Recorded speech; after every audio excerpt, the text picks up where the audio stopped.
14, 15, 16, 17, 18, 19। अटक गई कनिका, तुम तो 19 पर ही अटक गई।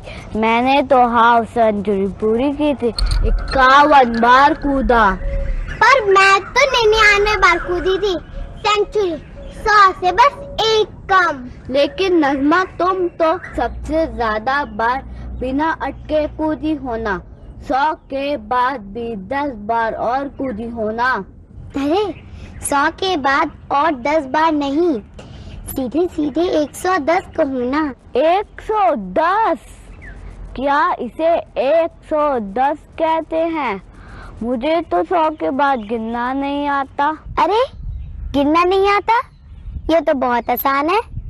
101, 102, 103, 104, 105, 106, 107, 108, 109, 110, 111, 112, 113, 114।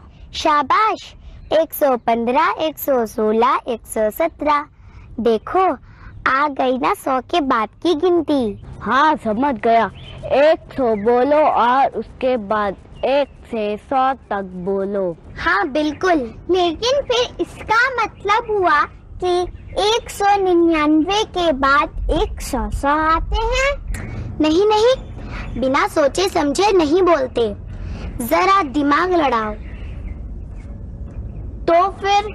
अरे देखो दीदी आ गई।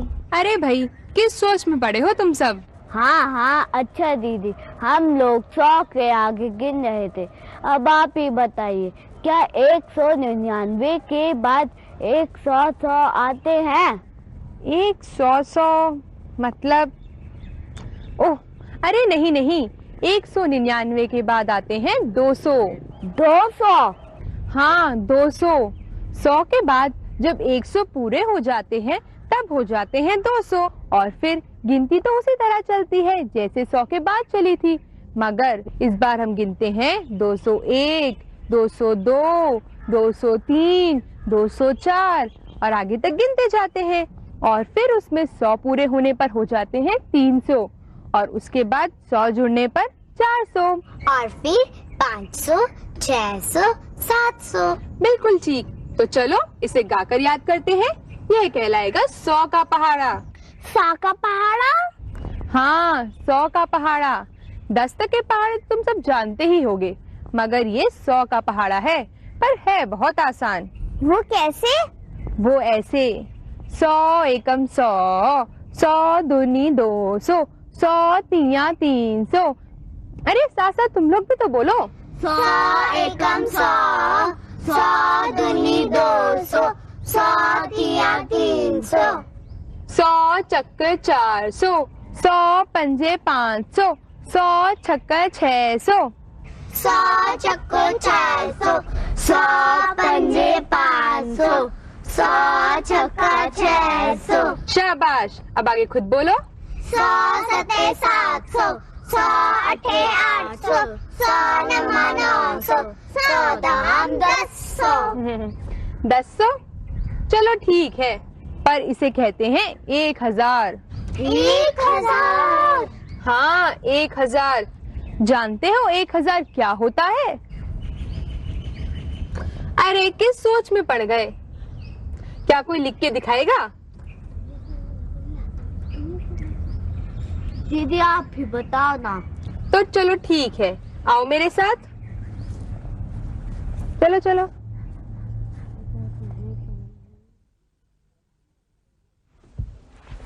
तो अब मैं बताती हूँ 1000 कैसे लिखते हैं। ये देखो, इकाई, दहाई, सैकड़ा और ये 1000, और ये पूरा बन गया 1000।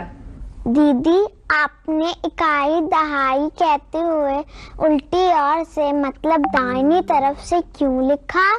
देखो, लिखने का यही तरीका है, इसे ऐसे समझो। तुम चारों जन एक लाइन में खड़े हो जाओ।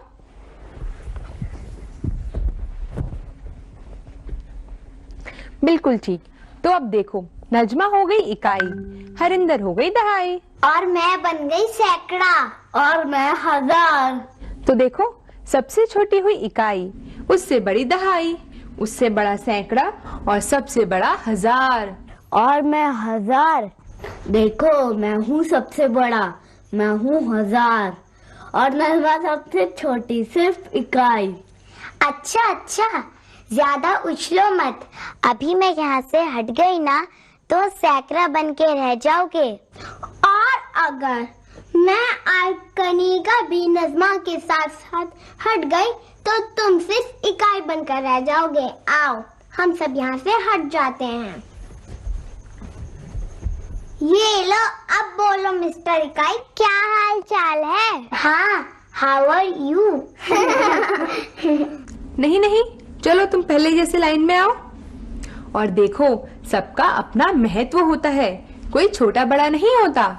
और दीदी, बड़े के लिए छोटे का होना भी तो जरूरी है। बिल्कुल ठीक कहा। तो अब मैं तुम्हें एक और चीज दिखाती हूँ। ये लो कांच, और ये तुम अपने हाथों में पकड़ो ताकि इनके अंक मुझे सामने की ओर दिखाई दे। बिल्कुल ठीक। तो अब राहुल, तुम बताओ तुम्हारे हाथ में कौन सा अंक है? 1। कनिका, हरिंदर और नजमा, तुम भी बताओ।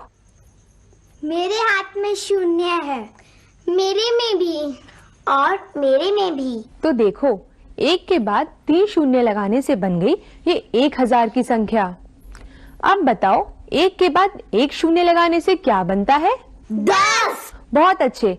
10 से पहले क्या आता है? 9। 9, यानी 1 अंक की सबसे बड़ी संख्या। इसीलिए 10 हुई 2 अंकों की सबसे छोटी संख्या।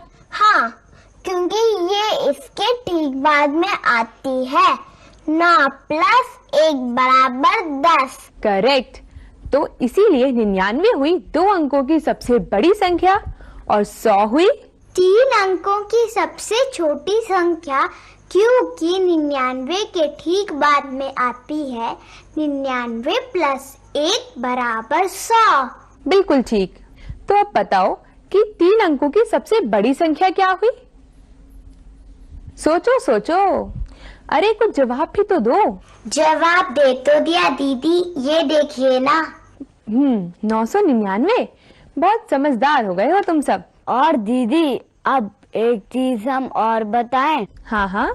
तो सुनो, 3 अंकों की इस सबसे बड़ी संख्या के बाद आती है 4 अंकों की सबसे छोटी संख्या, मतलब 1000।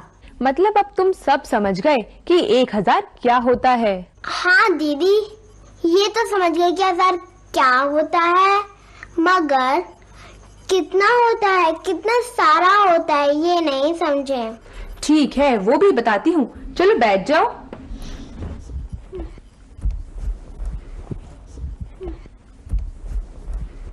ये देखो, ये क्या है? ये तो आपकी माला है। हाँ, और इसमें 100 दाने हैं। 100? हाँ, 100। और ऐसी 9 मालाएं मैं और ले आऊं तो कितनी मालाएं हो जाएंगी? 9 और 1 ये वाली 10। हाँ, मतलब हर एक माला में 100 दाने, यानी 10 मालाओं में 100 गुणे 10, यानी 100 दहाम, मतलब 1000 दाने। और इन सब मालाओं को मिलाकर जो माला बनेगी उसमें होंगे 1000 दाने। अरे, वो तो बहुत बड़ी माला हो जाएगी, हम सब के गले में एक साथ आ जाएगी। ये 1000 तो बहुत ज्यादा होते हैं दीदी। मगर गिनती तो फिर भी चलती रहेगी 1000 के बाद भी। वैसे दीदी 1000 के बाद कैसे गिनते हैं? वैसे ही जैसे 100 के बाद गिनते थे। 100 के बाद मतलब 1001, 1002, 1003, और फिर इस तरह गिनते गिनते 1999 पर पहुंच जाएंगे। और हाँ, उसके बाद आएगा 2000। क्यों दीदी? बिल्कुल ठीक समझते जा रहे हो।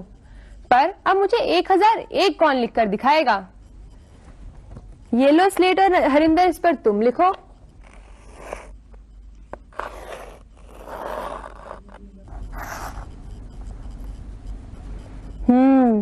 कोई ठीक है?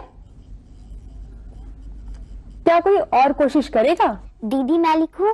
हाँ हाँ।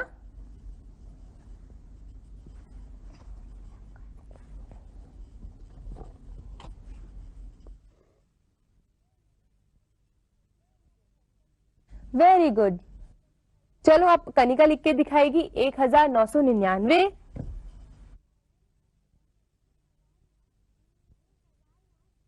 1999। वेरी गुड, बहुत बढ़िया। तुम आगे की गिनती भी लिख सकते हो।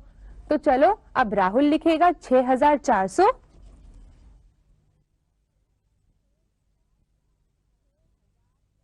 6400। बहुत खूब, मतलब अब तुम सब समझ गए हो। पर दीदी ये बताइए, 4 अंकों की ये गिनती तो 9999 तक ही चलेगी ना? हाँ, कितने भी अंकों की सबसे बड़ी संख्या लिखने के लिए उतने ही 9 के अंक लिखने पड़ते हैं। जैसे ये देखो, एक अंक की सबसे बड़ी संख्या हुई 9, 2 अंकों की 99, 3 अंकों की हो गई 999 और 4 अंकों की 9999 और इसी तरह आगे तक लिखा जाएगा।